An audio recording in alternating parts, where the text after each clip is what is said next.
कर्नाटक में बीजेपी की हार में एक और फैक्टर की बात की जा रही है और वो है योगी फैक्टर।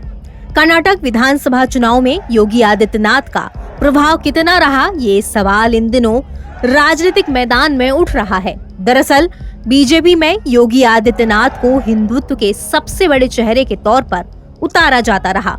ऐसे में कर्नाटक विधानसभा चुनाव के दौरान भी उनकी मांग काफी ज्यादा थी। खासकर दक्षिण कर्नाटक के वोकालिंगा समुदाय के बीच योगी आदित्यनाथ खासे पॉपुलर हैं।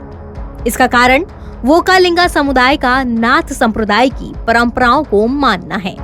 हालांकि उत्तर प्रदेश में नगर निकाय चुनावों में योगी आदित्यनाथ सिर्फ 2 दिन कर्नाटक विधानसभा चुनाव के मैदान में उतरे थे। 9 विधानसभा को कवर किया, लेकिन स्टार प्रचारक यूपी सीएम योगी आदित्यनाथ सिर्फ 2 सीटों पर ही उम्मीदवारों को जीत दिलाने में कामयाब हो पाए।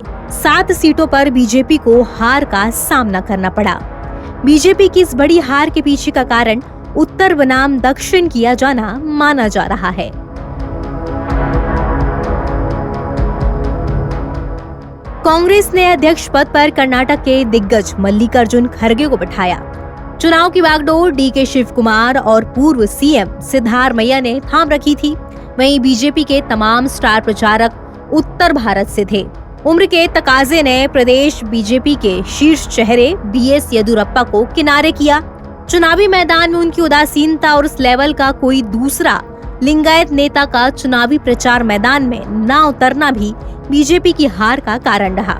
रही सही कसर जगदीश शेट्टार के बीजेपी छोड़ कांग्रेस में शामिल होने के बाद पूरी हो गई। भले ही वो चुनाव नहीं जीत पाए, लेकिन पार्टी को बड़ा नुकसान कर गए।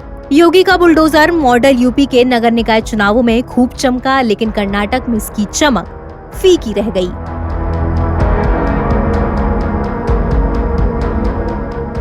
यूपी के सीएम योगी आदित्यनाथ कर्नाटक विधानसभा चुनाव के मैदान में 30 अप्रैल और 6 मई को उतरे थे। 30 अप्रैल को उन्होंने 4 विधानसभा सीटों पर रैली की। 6 मई को उन्होंने 5 विधानसभा क्षेत्रों में रैली और रोड शो किया। जिन 9 विधानसभा क्षेत्र में योगी पहुंचे, उनमें से केवल 2 पर ही बीजेपी को जीत मिली। बची 7 सीटों में से 6 पर कांग्रेस का कब्जा हुआ। तो वहीं राजनीतिक एक्सपर्ट्स का दावा है कि देश में उत्तर बनाम दक्षिण के मुद्दे का असर चुनाव में दिखा है। मतलब कि नॉर्थ वर्सेस साउथ की राजनीति का असर इस चुनाव में देखने को मिला है। कानून व्यवस्था को लेकर योगी भले देश भर में मशहूर हो रहे हों, लेकिन कर्नाटक में ये बेअसर रहा। कर्नाटक चुनाव में जातिगत आरक्षण का मुद्दा भी हिंदुत्व पर भारी पड़ गया। इसके अलावा पार्टी के अंतःकलह से निपटने में भी शीर्ष नेतृत्व सफल नहीं हो पाया। परिवारवाद, भ्रष्टाचार के आरोपों को बीजेपी काट नहीं पाई। योगी का चेहरा और ध्रुवीकरण का प्रयास इस कारण सफल होता नहीं दिखा।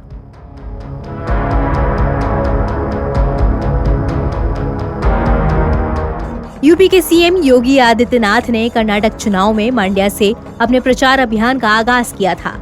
यहाँ वोकालिंगा समुदाय ज्यादा संख्या में है। गोरखनाथ मंदिर और मांड्या में आदि चुनचनागिरी मठ को मानने वालों में काफी समानता दिखती है। वोकालिंगा समुदाय से आने वाले लोग नाथ पंथ की परंपराओं को भी मानते हैं। हालांकि इन तमाम समानताओं के बाद भी योगी उस लेवल पर सफल नहीं रहे। सीएम योगी ने दक्षिण कन्नड़, उत्तर कन्नड़, विजयपुरा, चिकमंगलुरु, कोप्पल, रायचूर और कालाबुर्गी में रैली की। चिकमंगलुरु में 4 बार के विधायक और बीजेपी के राष्ट्रीय महासचिव सीटी रवि को उनके प्रचार के बाद भी 5,926 वोटों से हार का सामना करना पड़ा। एनबीटी ऑनलाइन की रिपोर्ट।